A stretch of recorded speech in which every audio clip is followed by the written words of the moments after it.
ఇస్తాను. మీరు మీరు ₹1 కూడా మీరు తీసుకోకూడదు, నేనే మొత్తం కడతాను. ఓకే, వాళ్ళని అడగొద్దు. నేను చక్రపాణికి చెప్తాను, మీరు ఏమన్నా చక్రపాణి గారితో టచ్ అవ్వండి. Thank you. మీ పాప ఇల్లు నేను కట్టిస్తా. 3 లక్షలు పాప పేరు మీద ఫిక్స్ చేయించిన. ఆమె పెద్దగా అయినా వస్తుంది, ఒక 50,000 ఇస్తాను. ఇంకేమంటే కూడా నేను చేస్తాను, భయపడను. నేనేమంటానంటే చూస్తాను. ఫస్ట్ అయితే కానీ ఇల్లు కానీ, తర్వాత పాప చదువు, తర్వాత ఇల్లు కూడా నేను కట్టిస్తానని చెప్తాను. నేను ధైర్యం ముందు ఫిక్స్ డిపాజిట్ కూడా చేసాను. వాళ్ళకి శిక్ష పడేదాకా ఇష్టపడి ఇక నేను చూసుకుంటే ఏమన్నా మన వాళ్ళు వస్తుంటారు, వీణ వాళ్ళు వస్తారు, శంకరన్ వస్తారు, ఏమున్నా మేము అందరం వస్తాం. ఓకే పాప, ధైర్యం ఉండాలి. పాపని రమ్మంటారా? పాపను వాళ్ళ ఆవిడ ఒక్క నిమిషం. ఆ పాపను వాళ్ళ ఆవిడ తీసుకురండి, ఎవరో ఒకరు పిలిచి.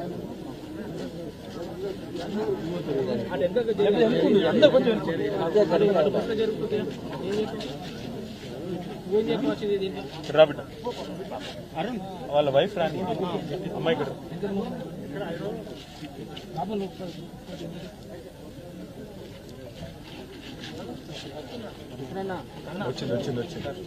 అమ్మాయి.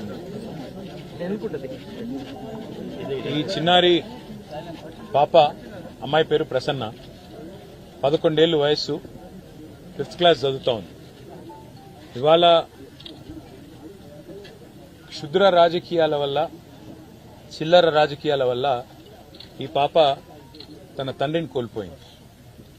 ఉద్దేశం ఏంది? ఎందుకు వాళ్ళ తండ్రి చనిపోయినారు?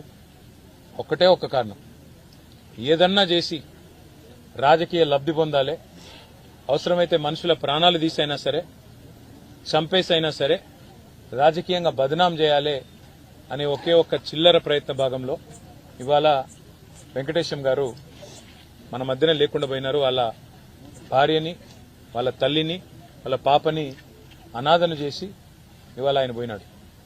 నిజంగా రాష్ట్ర రాజకీయాల్లో 20 ఏళ్లుగా నేను కూడా ఉన్నా. ఇంకా చాలా మంది పెద్దలు ఇక్కడ ఉన్న వాళ్ళు నాకంటే సీనియర్లు కూడా ఉన్నారు. నేను ఎన్నడూ ఇంత దిగజారిన రాజకీయం, ఇంత దరిద్రపుగొట్టు రాజకీయం మేము ఎన్నడూ జీవితంలో కూడా చూడలేదు.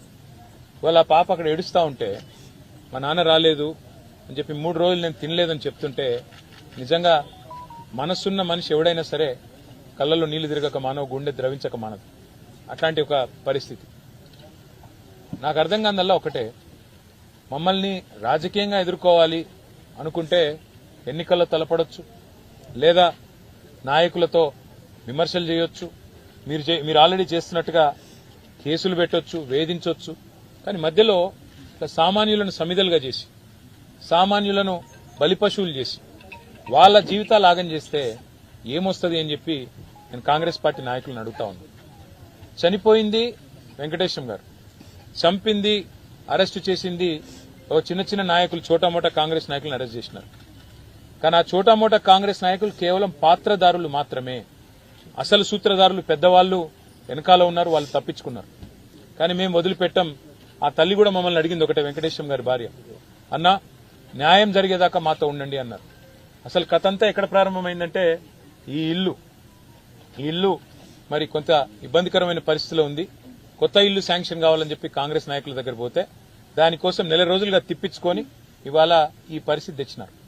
అందుకే నేను ఇప్పుడే కలెక్టర్ గారికి మాట్లాడి చెప్పాను, ఒకవేళ మీరు ఇస్తారా ఇవ్వండి, లేదా మేము మా పార్టీ తరఫున ఇల్లు కట్టిస్తాము, మీరు అడ్డం రాకండి అని చెప్పినాను. రెండవది, ఒక 3 లక్షల రూపాయలు ఆ పాప మరి పెరిగిన తర్వాత, ఇప్పుడు 11 ఏళ్ల పాపకి మేజర్ అయిన తర్వాత 18 ఏళ్ల తర్వాత అది మెచ్యూర్ అయ్యేటట్టు ఒక 3 లక్షల రూపాయలు పాప పేరు మీద డిపాజిట్ కూడా చేశాం. దాంతోపాటు ఆ పాప చదువులకు ఆటంకం కలగకుండా, అమ్మాయి ఏ స్కూల్లో అయితే చదువుతుందో, ఇప్పుడు ప్రస్తుతం 5వ తరగతిలో ఉంది, ఆ స్కూల్ యొక్క కరెస్పాండెంట్ తో కూడా నేను మాట్లాడాను.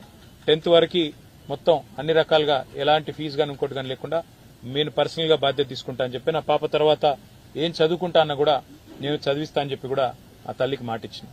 అట్లాగే కొంత ఆర్థిక సాయం కూడా, వారికి తక్షణ ఆర్థిక సాయం కింద కూడా కొంత పార్టీ తరఫున చేయడం జరిగింది. కానీ బాధ అనిపిస్తా ఉంది, ఇవాళ రాష్ట్రంలో ఎన్నడూ ఇలాంటి చిల్లర రాజకీయం, ఇంత చిచోర రాజకీయం మేము ఎన్నడూ చూడలేదు. సామాన్యుల్ని చంపేసి రాజకీయ లబ్ధి పొందాలని, చంపి ఆత్మహత్యగా చిత్రీకరించాలనే చిల్లర ప్రయత్నం ఏదైతే ఇక్కడ స్థానిక సిరిసిల్ల కాంగ్రెస్ నాయకత్వం చేసిందో, ఇది ఎన్నటికీ కూడా క్షమించరాని ఒక నేరం. ఎన్నడూ కూడా ఏ సభ్య సమాజంలో ఎవరు కూడా అసహించుకునే ఒక దుర్మార్గమైన పరిస్థితి. నేను అందుకే పోలీస్ అధికారులను కోరుతా ఉన్నా న్యాయం చేయండి. దయచేసి ఇందులో రాజకీయాలు అవసరం లేదు. దీని వెనుక ఎంత పెద్దవారున్నా వారిని బయటికి తీసుకొని రండి.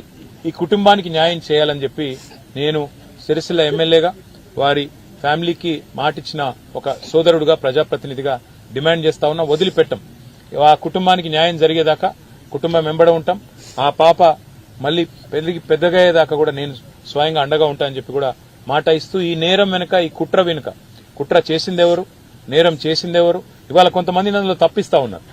5గురిని అరెస్ట్ చేసినట్టు చేసి 2 మాత్రం ఇవాళ రిమాండ్కు పంపించి మిగతా 3 స్టేషన్ బెయిల్ ఇచ్చి తప్పించారు.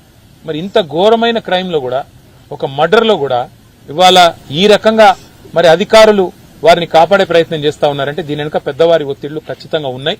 అవి బయటికి రావాల్సిందే. వారికి న్యాయం జరిగేదాకా వదిలిపెట్టము, తప్పకుండా వెంబడబడతామని చెప్పి మళ్ళొకసారి తెలియజేస్తూ, మీడియా కూడా మరి నిన్న మొన్న ఈ విషయం వెలుగులోకి తీసుకురావడంలో చాలా సహకరించింది, వాస్తవాలు బయటపెట్టడంలో సహకరించింది. మీడియా మిత్రులకు కూడా వారికి ధన్యవాదాలు తెలియజేస్తూ, ఆ కుటుంబానికి మేమందరం కూడా సమిష్టిగా అండగా ఉంటామని మరొకసారి తెలియజేస్తాం. Thank you.